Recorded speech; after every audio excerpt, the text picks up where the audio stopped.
Tonight on NTV's Grow, a legal battle brewing over genetically modified seed and technology that can help you make decisions when it comes to planting and irrigation season.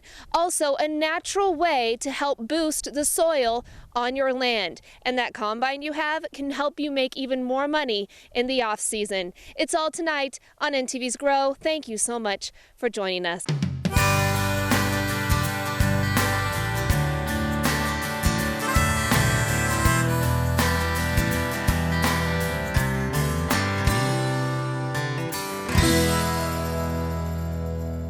First of all, we begin with that legal battle over genetically modified seed. Several farmers are actually suing one of the giants in agriculture. Syngenta developed a trait it calls Agrasher veptera.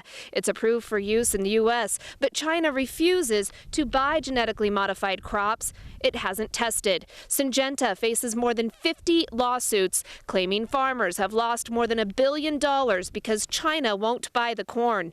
NTV recently asked the global head of Syngenta's seed business about genetically modified crops. The comments were not specific to this trait, but the company says it's committed to biotechnology. We are helping the growers to have more yield, increase yield by 20% without using additional inputs or water. A company spokesman says the lawsuits are without merit.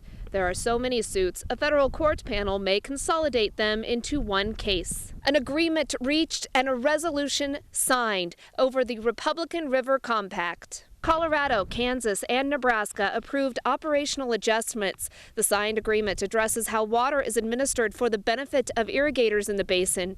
It provides Nebraska with 100% credit for water delivered to Harlan County Lake prior to June 1st, 2015. And the delivered water is for exclusive use by Kansas irrigators. This is in addition to 2 cooperative agreements signed in October.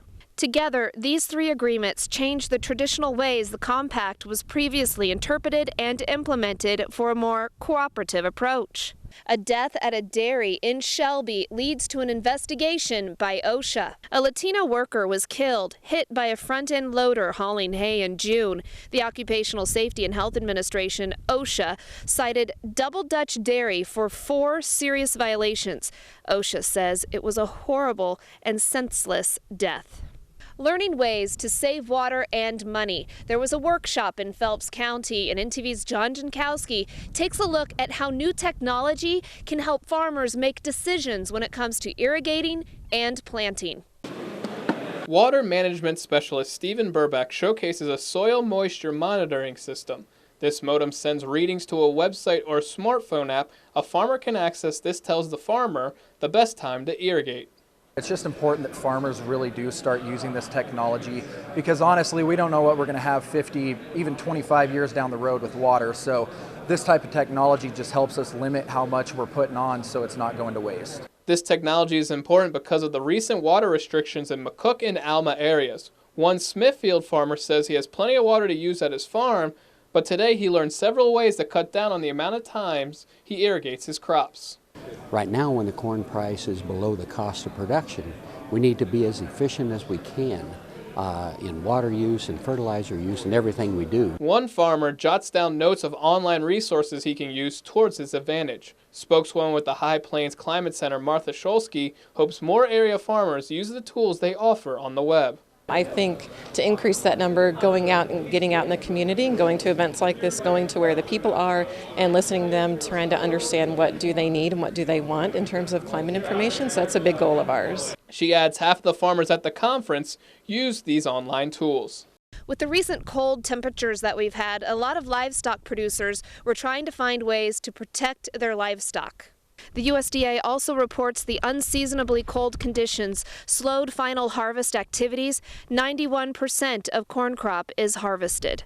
These cold conditions that we've been having raises some concerns when it comes to the wheat crop out there. The USDA meteorologist explains how this Arctic attack is not necessarily good for wheat country. The Central High Plains, we had very little snow and we saw temperatures during the height of the cold outbreak ranging from 0 to minus 20 degrees Fahrenheit. So for areas like northeastern Colorado and western Nebraska, we have to be concerned with winter kill. Of course, many answers will come once spring hits and that wheat comes out of dormancy. When it comes to irrigated acres, Nebraska ranks number 1 in the amount of them the USDA report shows. There were 15,747 farms with 8.3 million acres irrigated in Nebraska. Average water use per acre was 1 acre-feet. More acres were irrigated with sprinkler systems than gravity systems in 2013. Energy cost from wells were $48.39 per acre. You get out of the land what you put into it. That's a saying many farmers have heard and even live by. Well, cover crops can actually help improve your ground, and Ryan Nicholson from CPI explains. By putting cover crops into the ground, we're stimulating some diversity below ground and getting those microbes and all that stuff that works below ground a boost to start breaking down nitrogen, breaking down phos, making nutrients more available than come in the spring. So really it brings those microorganisms, right? Microorganisms, yeah. It's like giving them a shot of Mountain Dew. They're just going like crazy to feed on whatever they can, and they're breaking down. Plus, you know, there's other benefits above ground for cover crops. A lot of guys plant them to graze. It gives you an option, you know, when it's in the single digits temperature-wise and there's snow on the ground, and gosh, where are my cows going to eat? Right. It gives you something for them to feed on also. A combine sharing program touted as one of the first of its kind in the country. It aims to give farmers a chance to make some money off expensive equipment that sits idle after harvest is finished. Kansas City, Missouri-based FarmLink announced yesterday its farmer-to-farmer program. Farmers with spring or early summer harvests in Kansas, Colorado, Oklahoma, and Texas can rent their combines to farmers with later harvests farther north. Smaller hog farms seem to have gone by the wayside, but a recent UNL study shows that environmental regulations may have helped these small hog operations. Livestock feeding operations are subject to federal and state regulations and have been since the 1970s.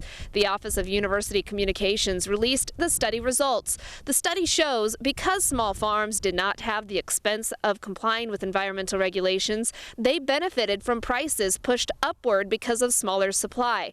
Without those regulations, the study showed the inventory of small hog farms would have declined by 69%. New members of Nebraska's Agricultural Youth Council have been chosen. The council is comprised of college-age students from throughout the state with a passion for agriculture and promote the industry through educating others. Governor Heineman says these are the future leaders of the agricultural industry.